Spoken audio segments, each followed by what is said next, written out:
มอยู่ที่15นาทีขึ้นเนาะ15นาที30นาทีขึ้นเนาะก็คืออย่างเจ้าลอง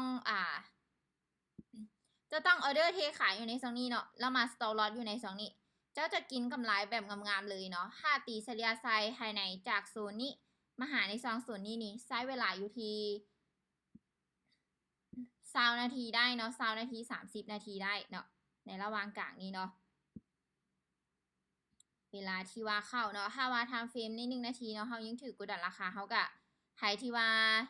เทรดเนาะ MT4 MT5 เนาะหรือว่าตัวที่สามารถกำหนดทำเฟรมได้หลายกว่านี้เนาะกะติดตามเบิงคือกันเลยเนาะติดตามเบิงจากกราฟเนาะหรือว่าใช้วิธีการเดียวกันนี่เลยเนาะจังไรกราฟมันก็จะลงมาหาในส่วนนี้คือเก่าเนาะติดตามเบิงแต่ในช่องนี้ก็ได้เนาะราคาเนี่ยมันจะเริ่มรวงลงมาได้ละเนาะสังเกต30นาทีนี่พอดีเลยนี่เนาะ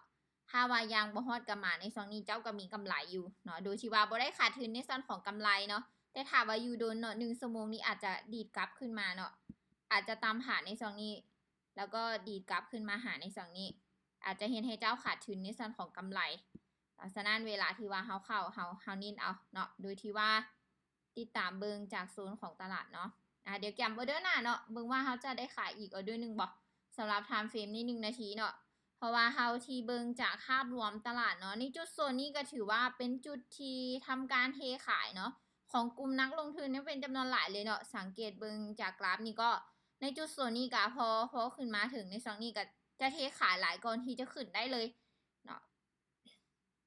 แต่ทางนี้ทางนั้นเนาะในกรณีที่เฮาใช้ไทม์เฟรมนี่1นาทีนี่